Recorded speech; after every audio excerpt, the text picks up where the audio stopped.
Football team, 49ers. Going through what y'all need to know to make some money on this bitch. So let's get the picks real quick. We got a line set at 49ers favored by 3 at home, so the standard line, and over under at 43 and a half. So I'm going to be on the 49ers -3 at home. Not a super strong bet, but I think it is bettable. And I wouldn't touch the over under again in this game. I would be on the side of the over. It isn't a dome. There are arguments for it very lightly, and it is a really low number. I don't think it's worth touching, though. Like I said, 49ers -3, and stick with me, and I'll tell you how and why this how it go down. So first we got football team offense versus 49ers defense. Almost slipped there again. Injury-wise, so on offense, Antonio Gibson out, running back for the football team, and that one I actually do care about a little bit. Antonio Gibson's good. Now he is just a whatever running back, like a non-elite running back, so it doesn't really matter that much. But his backups are like significantly worse than him, so that's interesting to note.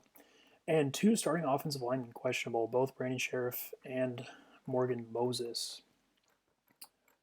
For their sake, they better hope they play because it's going to get worse if they don't. But I'm going to go ahead and assume they both play as of now.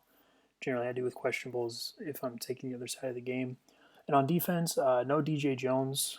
Thank God for the 49ers, really bad player. Emmanuel Mosley, doubtful. So, good corner. Doesn't start, though, now that Richard Sherman's back. Not a huge deal. And Kevin Givens, another rotational guy, defensive lineman out. Also, I should mention K'Wan Williams, starting slot corner, questionable. That's a big deal. K'Wan Williams, a really good slot corner. If he's out, it looks better for the football team for sure, but not big enough for me to necessarily change my mind. So O-line, the run game, offensive line versus defensive line. It's still not great for the football team. I mean, they ran the ball a little bit better against the Steelers, which was, I mean, good for them. But if you actually look at kind of what happened, I would argue it was more because of the Steelers' mistakes necessarily than the football team really like destroying them at the line of scrimmage or anything like that. And here, I don't think they're going to be huge positive. On the interior, Wes Schweitzer's still bad. He's been playing better this year because that guy was like untenable as an offensive lineman before now, and he's been at least mediocre. So whatever. Chase Roullier is okay, and Brandon Sheriff is actually super overrated as a guard. He makes mistakes all the time and misses blocks more than his reputation suggests. Still better than most guards in the NFL, sure, but not like an all-pro guy at all. If he's out, then it gets worse. Wes Martin is just like worse Wes Schweitzer, same name and everything, so that'd be bad. But kind of getting off topic here. Not a ton of interior push. Javon Kinlaw, underwhelming as a first rounder, but he is big and strong.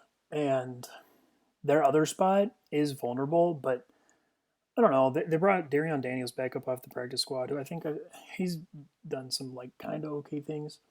And it's going to be Contavious Street, maybe is the other D tackle spot. Maybe they move Arik Armstead, Deion Jordan, kind of rotating inside too, which is a little bit of a vulnerability, but not awful. And on the edges, football team's tackles not good run blockers. Morgan Moses is just he's just a real big slow guy who gets jumped around all the time. And Cornelius Lucas, I like actually, but more of a pass blocker. So you're going to see that Arik Armstead and Kerry Hyder are going to be able to control the edges pretty well in this game. And Redskins, it took me a little bit. Football team, their run scheme is not good. It's pretty bad, actually, actively bad. And without Antonio Gibson bailing them out, you're going to see that they're not going to be able to run the ball very well. The 49ers linebackers, super good. Fred Warner and Trey Greenlaw, really awesome. And they're going to be mostly free to do whatever they want in this game. They're going to be able to clean up a lot of stuff. As far as the pass game goes, pass rush-wise, I think the football team is a little bit better because Arik Armstead and Kerry Hyder are good pass rushers, not great. And I think Morgan Moses is vulnerable. I think Cornelius Lucas is going to be okay, and Morgan Moses is going to be a disaster. On the interior, 49ers don't really come with anything concerning on the interior at all as far as pass rush goes. So then you have the receivers. Terry McLaurin, absolutely good enough to separate from anyone in the NFL, including Richard Sherman. I saw that about Stephon Diggs last week. It happened. It's going to happen here too. Terry McLaurin on that level, not quite there. Like he's real close though.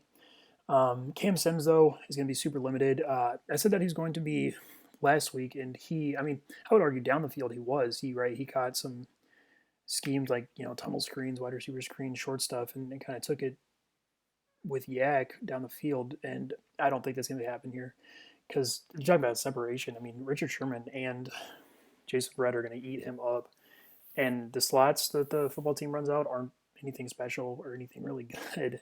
And if Kayvon Williams plays, he's going to be better than them too.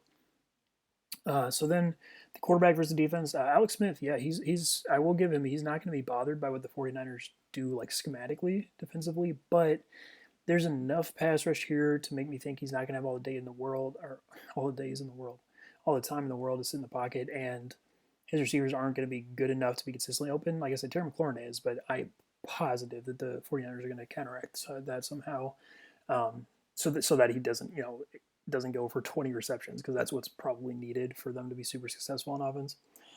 So, yeah, their overall pass game is just kind of mediocre.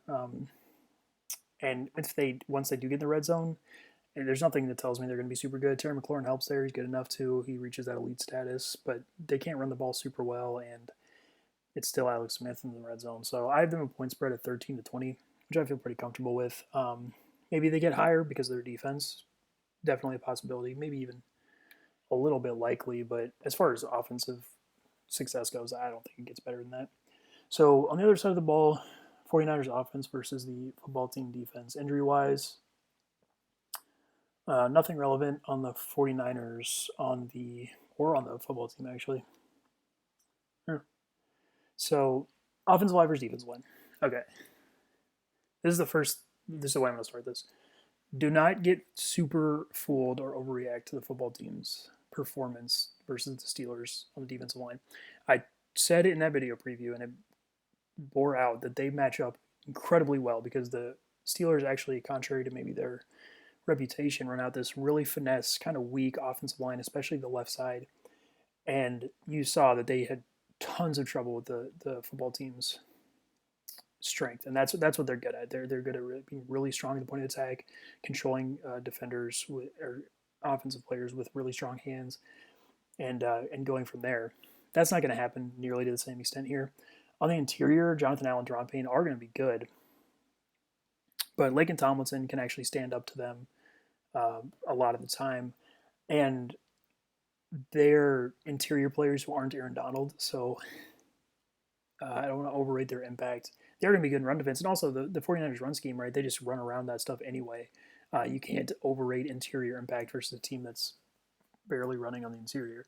And then on the edges, listen, Chase Young, so he's good for sure, but as far as a point of attack run defender, he's not Khalil Mack, and he's not even what's the other side of this game is, Montez Sweat, which is kind of what you need against the 49ers to be consistently successful.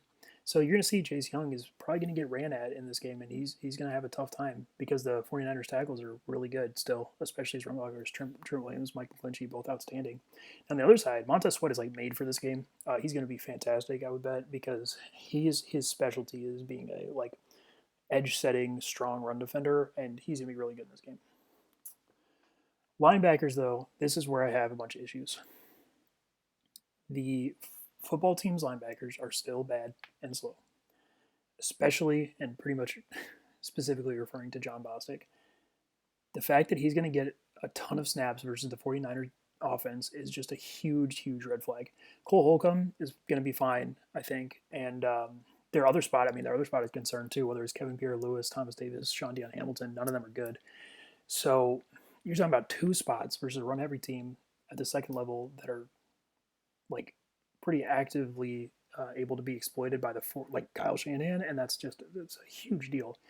And they're going to be able to get touched by the offensive line too, at least on the tackles, not consistently on the middle because of Deron Payne and Jonathan Allen, but it's not nothing. And like I said, the tackles are good enough to make an impact, and the way that the 49ers use Kyle Juszczyk and the tight ends, I'm worried about that. So I think the overall run game is going to be good for the 49ers, which maybe you'd say sounds weird versus the football team, but if you look at how the teams match up, I think so. Now, on down-to-down basis, they might not be good, but I think there's going to be multiple significant chunks made. Like Raheem Mostert, you could probably, book it for a 50-yard touchdown, but I wouldn't be even a little bit surprised. So then the pass game, pass rush first. Definitely problems, especially, well, actually, definitely problems on the interior. But Jonathan Allen, Deron Payne, way better as run defenders than they are as pass rushers. And the ball's going to be out too quick for them to make a huge impact as pass rushers anyway. And on the edges, the 49ers tackles are better at their significantly better at their position than the football team are as edge rushers, like pass edge rushers. Montez Sweat is fine. Um, he benefits a lot. Both him and Chase Young benefit a lot from them playing teams with weak interiors, like all of the NFC East, and cleaning up sacks. And really, Chase Young, yeah, I mean, he's good, and I think he's going to get better, but he is not like the Bosa brothers at all. And he's not, whatever elite pass rush you want to throw in there. And that's what you need, again, to beat Trent Williams. So the edge is going to be mostly clean. Then with the receivers, I mean, listen, the Ronald Darby's still an issue, can be down the field. He's played good this game, but he is vulnerable to double moves for sure. And there are other guys, well, good, aren't super elite. That's Kendall Fuller. Kendall Fuller's he's close. He's really good. But Jimmy Moreland is a slot corner I like. He's not crazy. And what you're going to see is that Deebo Samuel is good enough to be open in this game. Not all the time, but enough.